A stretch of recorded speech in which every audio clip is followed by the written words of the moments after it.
그러면 아니 이런 짓을 한다니까요. 그럼 대한민국도 그 짓을 해왔다고. 그럼 또 물건 파는 놈 입장에서는 이 정도 영업 기밀은 알려줘도 돼 하고 또 제공도 해요. 자발적으로. 그런 경우도 있고. 그러면 어디서부터가 강제적이고 어디서부터 강제적이지 않냐. 그 기준이 없다고 이게. 이게 비허령, 이허령인 기준이에요. 그런데 그 다음번에 무시무시한 조항이 지금 미국이 요구하고 있거든. 둘이 타결했는데 너희가 안 지켜? 그래서 오케이 타결 끊고 다시 관세 부과. 그거는 미국만 할 수 있다는 거예요. 너희는 무장 해제하고. 이게 미국이 요구하는 조항이에요. 그 다음에 타결은 타결이고 화웨이 저거 문제 많잖아. 저거 완전히 스파이웨어 심은 통신장비 업체네. 대한민국 지금 뭐 LG, KT, SKT 거기 다 화웨이 장비 다 깔고 있으니까 만약에 미국의 주장이 맞다면 지금 우리가 쓰는 휴대폰, 우리가 쓰는 인터넷 통신 이거는 다 중국의 화웨이가 다 들여다볼 수 있다는 뜻이에요. 막 미국 주장이 맞다면. 미국은 아예 정부 관리가 나서서 미국뿐 아니라 동맹국들, 서방 자유진영 국가에 대해서 화웨이 장비 쓰지 마세요. 라고 설명하고 다니고 있다고 지금. 그러면 야, 그 잡아넣었잖아 또. 감옥에 뭐 딸인가 며느리인가. 캐나다에서 잡아채서.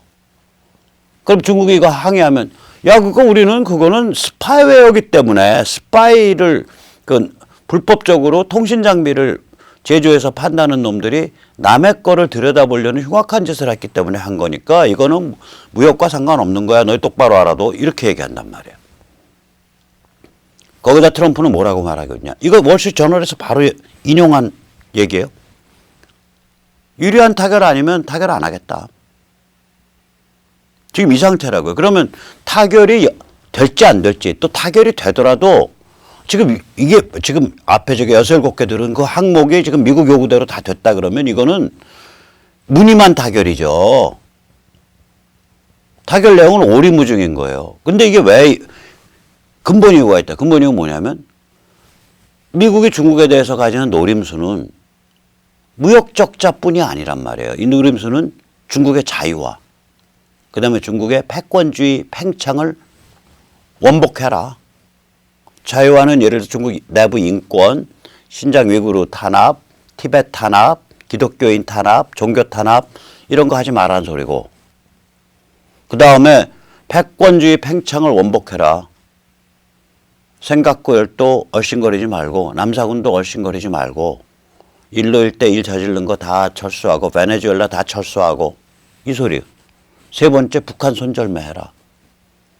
이게 미국이 자기들이 연설할 때 중국은 이러이러한 짓을 저질러 왔다라고 대표적으로 꼽는 사안들이지 중국한테 눈 똑바로 마주대고 당신 그렇게 하셔야겠는데 이 말 안 한다고. 왜냐?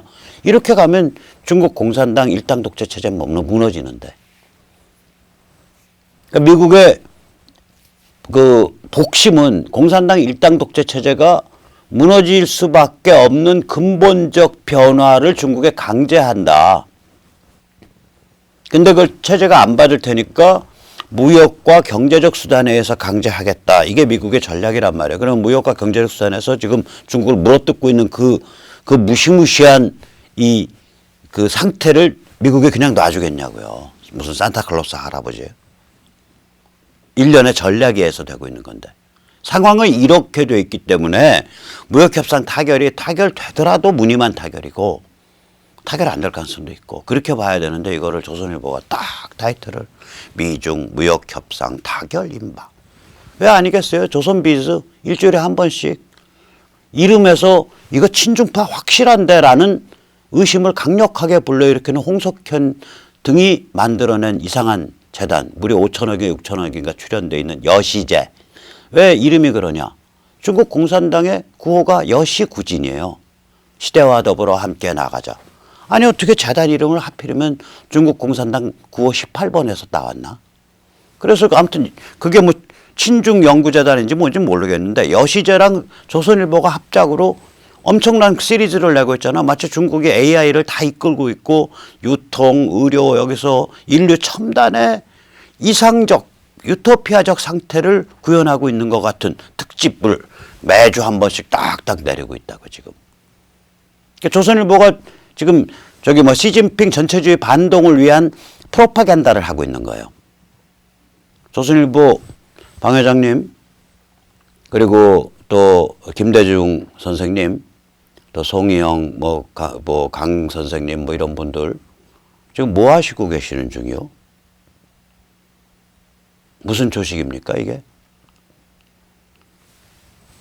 그러니까 당연히 조선일보 입장이 그러니까 그런 관점을 가진 데서는 미중 무역 협상 빨리 타결하고 미국과 중국이 다시 쎄쎄쎄 해야지 이렇게 보이는 거죠. 자기들 요망사항을 투영하는 거예요. 신문이 당신들 요망사항을 막 개노가리로 풀어서 팔아새끼는데요. 국민을 개돼지 만드는 기관이요. 이상한 사람들이에요, 그 사람들 진짜로. 정신 번쩍 차리세요. 이제 안 속아 사람들. 하루하루 똑똑해져 가고 있는데 우리가. 자, 이런 와중에 미국에서는 저승사자의 일갈이 튀어나왔죠. 이 미국의 여기 뭐 우리 제가 참 좋아하는, 저만 일방적으로 좋아해요. 당연히 저 사람은 백모가 있는지 없는지도 모르지. 존 볼턴, 이 National Security Advisor, 미국 백악관의 국가안보보좌관. 이 존 볼턴이 앞으로 정상회담이 열리려고 한다면 핵무기 일체를 포기한다라는 전략적 결정을 내렸다고 하는 구체적 증거를 먼저 내놔야 제3차 정상회담이 열릴 수 있다. 이 말을 했어요. 어저께. 존 볼턴은 북한의 혐오 대상 1호죠. 왜 혐오냐? 북이 자기들 이제 해외를 겨냥한 영어 문서를 발표할 때 존 볼턴에 대해서 repugnance라는 단어를 씁니다. 그러니까 아주 혐오스러운 그런 repugnance라는. 이 사람은 원래 신조가 비핵화가 외교적으로 타결될 수 있다는 걸 믿지 않는 사람이고요.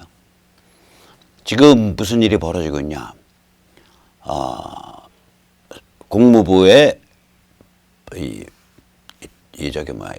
실무협상 총책임자 스티븐 비건과 존 볼턴의 부하들이 러시아를 방문하고 있어요, 지금. 그래서 러시아 푸틴한테 북한 김정은에 함부로 손대지 말고 베네수엘라 마두로에서 손을 떼라. 그걸 설득 중이에요. 그럼 뭐 그렇게 설득될지 안 될지 모르겠는데 손 안 떼더라도 더 깊게 손은 못 댈 거라고요. 다 그렇게 예측되고 있어요. 참고로 말씀드리면 배경으로는 러시아가 지난달에 러시아 군수송기 2대로 병력과 무기를 베네수엘라 마두로에 보냈다고요. 그러니까 존 볼턴이 이제 이렇게 김정은에 대해서 얘기하면서 같은 날 또 베네수엘라 마두로에 대해서도 일가를 했다고요. 뭐라 그랬냐? 러시아와 차이나는 지금 베네수엘라 마두로한테 배팅하고 있다. Russia and China are hedging their bets in Venezuela.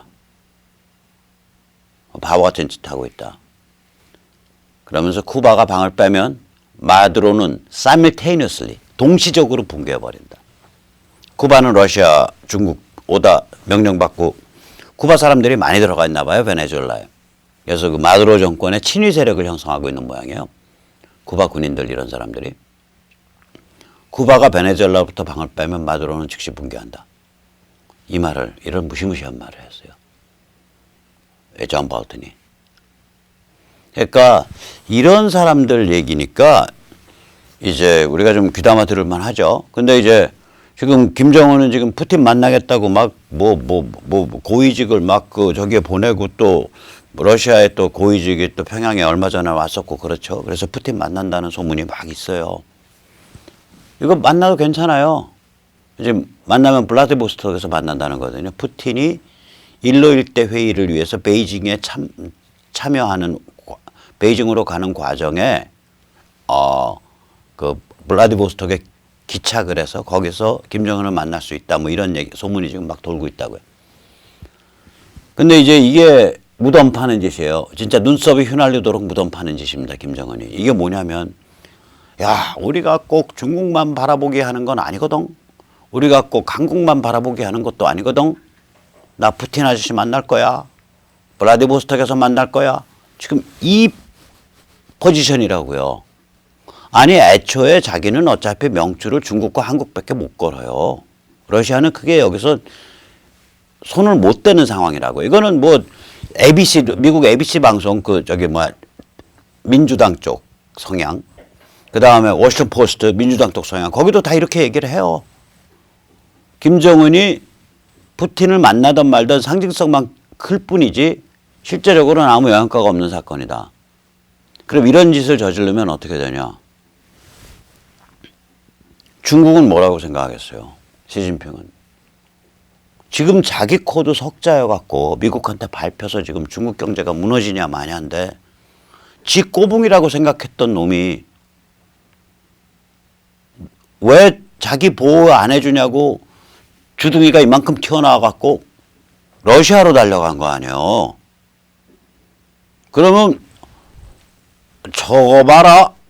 그러면서 중국이 손절매할 수 있는 확률이 높아지는 거라고요. 러시아 쪽에 달려간다 그래서 거기서 뭐 얻을 게 확실치 않으면 안 가야 되는 거예요. 그런데 이제 누가 혹은 본인 마음속에 어떤 그 빙이 된 귀신이 거기 지금 저기 중국도 지금 기댈 게 안 되고 중국을 기댈 수 없다라는 사정을 반영하는 거거든요. 이게 중국이 무력화돼 있다는 걸 반영하는 거예요. 김정은이 자꾸 러시아에 집적거리는 건. 그러면 그 누가 했든지 어떤 똘마니가 했든지 김정은이 했든지 지금 중국도 지금 뭐 기댈 데가 못 되고 저 바보 멍청이 같은 저기 문재인 586 집단도 미국 눈치 보느라고 우리 못 밀어주고 이제 우리가 마지막 해봐야 되는 건 러시아인데 러시아 기대면 뭐가 좀 될 것 같습니다. 이제 그런 얘기가 자기 마음속에서 스스로 자가 발전됐던가 누가 해서 그 얘기를 들은 거예요. 해서 하는 건데 이게 망조라고요. 제가 다른 얘기를 들어드릴게요. 기업이 부도날 무렵이 되면요. 사기꾼들이 덤벼요. 그러면 우리가 상식적으로 생각하면 야 부도나는 기업에 뭐 얻어먹을 거 있다고 뭔 사기꾼 덤비냐. 이게 벌처가 덤벼요. 벌처. 이 벌처가 저런 거예요. 그 시체 뜯어먹는 새. 그걸 벌처라 그러거든요. 그러면 기업이 자빠지면요. 거기서 빼먹을 게 있는 경우가 있다고요. 거기서. 자산을 싸게 매각을 하는데 그 내역을 잘 알고 있다가 톡톡 빼먹는다든지 혹은 오너가 돈을 빼돌렸는데 자빠지기 전에 지도 먹고 산다고 한 50억어치 뭘 빼돌렸는데 이걸 누구 이름으로 달아야 될지 모를 때 사장님 제가 도와드리겠습니다. 제가 그거 10배로 불려드릴게요. 그래서 그거 받아갖고 자기 이름으로 한다면 꿀꺽하고 튀어버리는 거지. 그러니까 기업이 자빠질 때 오히려 이 사기꾼들이 아주 버글버글버글하게 덤빕니다. 이게. 예를 들어서 이런 식의 스토리를 하고 덤비는 거예요. 거기 그 강남에 땅 많고 빌딩 많은 큰 부자 이 회장 계시는데 이 회장께서 지금 회장님 기업이 정말 아까운 사정으로 순간적으로 그 스텝이 꼬여가지고 부도난다는 얘기를 들으시고 검토를 하신 다음에 1,000억을 투자한다고 하십니다. 이런 소리를 하고 덤벼들어요, 이게. 지금 김정은이 지금 딱 이 꼴 당하는 거예요, 이거. 러시아에 가면 살 길이 있습니다. 뭔가 이제 빼먹으려는 놈 있는 거라고, 거기에. 이게요. 그러니까 이게 자기 죽는 꿰내는 거예요, 이거. 그래서 제가 그 부도난다고 해서 걱정돼가지고 찾아오는 후배들이 보면 제가 항상 하는 말이 있어요. 근데 그 중에서 한 두어 명한테 그 얘기를 해줬는데 그 중에 한 명도 제가 한 충고대로 안 해. 듣고 갈 때는 저도 바빠 죽고 별로 돈도 없는 사람인데 그 부도나서 이제 고생한다고 아주 비싼 밥도 사주고 시간 반나절 내서 참 마음 달래주고 안정시켜서 보내면 선배님 말씀 잘 들었습니다 하고 가놓고선 그대로 실행하는 놈 없어. 제가 딱 두 가지를 얘기를 해줘요. 하나,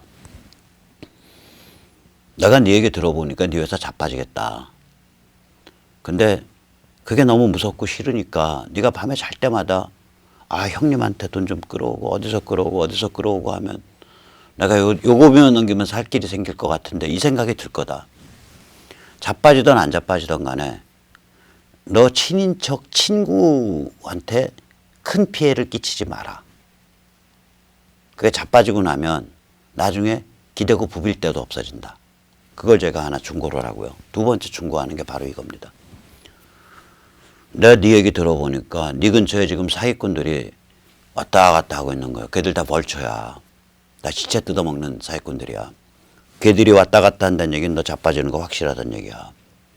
걔들 말 듣고 뭐 강남 서초동 이 회장, 뭐 역삼동 김 회장 뭐 이런 사람들이 네 기업에 저기 뭐야 관심 기울여서 큰 돈 투자한다고 한다는 소리 믿고서 그거 홀랑홀랑 하지 말어. 돈이라는 건 네 통장에 꼽혔을 때 돈이야. 이 얘기 두 얘기를 해줘요 제가.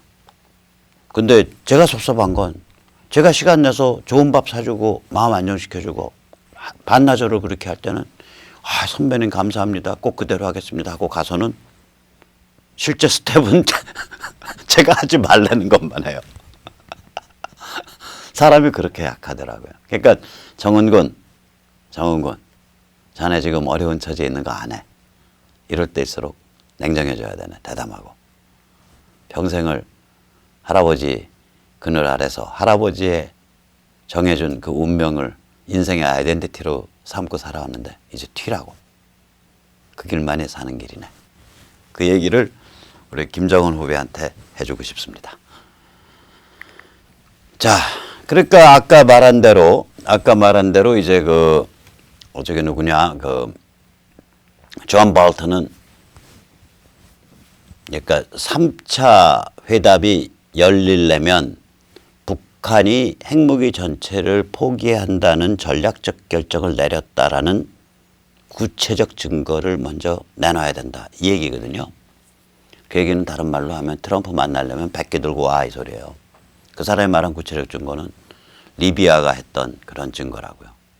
무조건 미국 배 대고 핵물질, 핵무기, 원자폭탄, 핵물질, ICBM 실어내고 그다음 국제사찰 들어가고 이거라고요. 근데 김정은 입장에서는 리비아 모델 그럼 딱 이 아래 두 사진 생각나는 거거든. 왼쪽은 가다피가 폼 잡고 있을 때 모델이고요. 오른쪽은 가다피가 체포되자마자 병사 하나가 증오에 차가지고 가다피 머리에 대고 한 방 빵! 가슴에 대고 한 방 빵! 해서 현장에서 사살해버렸다고요.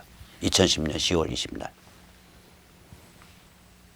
그러니까 김정은은 리비아 모델 그러면은 그 핵무기랑 ICBM이 반출된 거를 생각하는 게 아니라 핵 내려놓고 나서 가다피처럼 저렇게 죽는다 이렇게 생각할 거라고 지금. 정은군. 그건 나중에 가다피가 핵 내려놓고 나서 잘못 처신해서 그런 거야. 내려놓고 튀면 돼 그냥. 트럼프 타워. 펜트하우스 바로 밑에 층 달라 그래서. 펜트하우스는 분명히 트럼프가 쓸 테니까.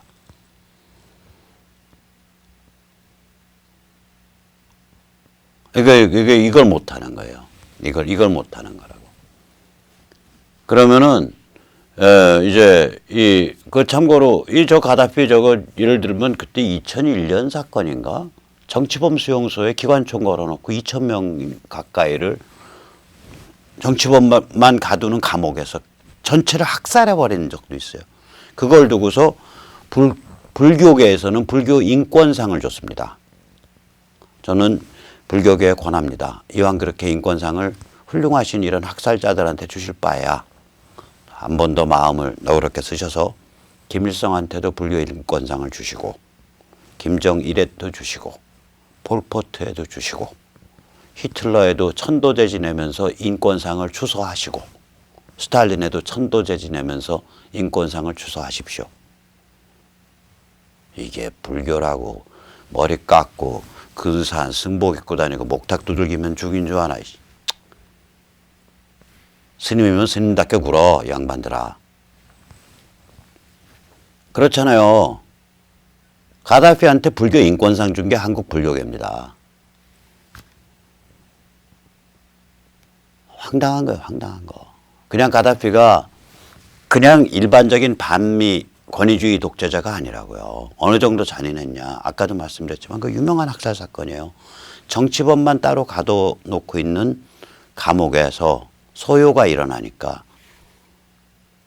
기관총 걸고 한 2,000명 가까이 현장에서 사살했는데 그 이후에 인권상 준 거예요. 준 시점이.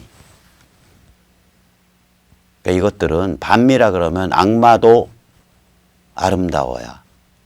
반미면 악마도 아름다워. 그럼 차라리 그냥 김일성 영생교를 하지 왜 불교를 하냐고. 아주 개쓰레기 같은 케이스죠. 자, 두 번째. 그러면 이제 보면 지금 앞에 쪽 상황이 봤는데 진짜 살 떨리는 게임 아니에요. 그러면 야, 존 볼튼이 왜 이렇게 거의 이런 상황에서 이렇게 풀배팅 하는 거야. 이거 너무너무 무시무시한 거 아니야.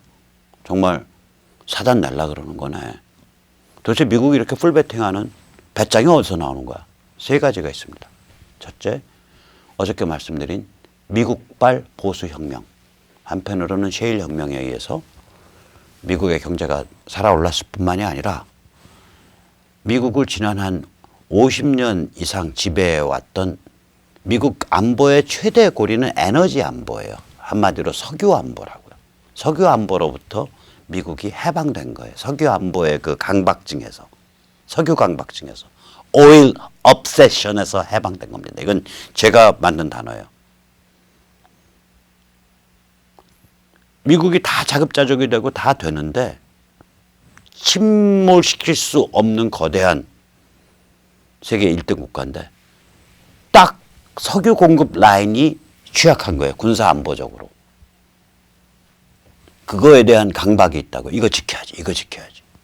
그러니까 그거 지키기 위해서 러시아, 서유럽, 중동을 한 패키지로 엮어서 운영을 해왔다고요. 여기로부터 해방된 거예요. 어느 정도. 이제는 전 세계 다른 나라를 위해서 지키는 거지 미국을 위해서 지키는 게 아니라고. 세계 시스템을 위해서 지키는 거지. 하나는 셰일 혁명에 의해서 미국의 경제가 급속하게 좋아지고 있고 그 다음에 석유 안보로부터 석유 안보 강박증으로부터 해방됐다. 두 번째는 2010년에 개인 관점 글로벌 소통이 완성되면서 그 이후로 어마무시한 아주 건강한 보수주의 물결이 몰아치고 있다. 미국 안에. 그래서 결국 미국발 보수혁명이 일어나고 있다. 그러니까 트럼프는 국내 정치에 자신이 있는 거예요. 트럼프 같이 대중적 소구력이 있고 연설력이 있고 영민한 사람은 여기서 쫙 자기는 그냥 국내 그 표밭이 쫙 자기를 받쳐주는 힘을 점점 시간이 갈수록 그 힘이 막 올라오고 있는 거예요. 그러니까 무슨 짓인지 할 수 있는 거예요. 두 번째, 펜스 연설에서 드러났듯이 G2 중국이 시진핑 전체주의 반동을 밟아왔다. 지난 10여 년 동안. 이걸 못 참는 거예요. 야, G2면 G2답게 놀아. 못 놀아? 오케이. 그럼 우리가 너를 족쇄에 딱 가둬줄 테니까 무역 제재, 경제 제재에 의해서 그 족쇄 차고 앉아서 돌아가시든지 아니면 버르장머리 고쳐. 그게 중국의 족쇄를 채운 거라고요. 그래서 아까 말씀드린 대로 미중 무역 전쟁 타결 함부로 안 일어납니다. 타결이라고 한다면 무늬만 타결일 가능성이 큽니다. 세 번째, 전체주의 사교. 김일성 영생교의 핵 ICBM 도발이 뭐 도를 넘은 정도가 아니라 상상할 수 없는 그걸 그냥 미국이 그냥 넘어가면 저건 이미 미국이 세계를 이끄는 지도 국가가 아닌 거예요. 리더가 아닌 거예요. 미국이 아닌 거예요. 저 정도 일을 저질러 놨는데 그냥 넘어간다는 것. 이 세 가지 이유가 있기 때문에 미국은 각을 짜가지고 지금 풀배팅 들어간 겁니다.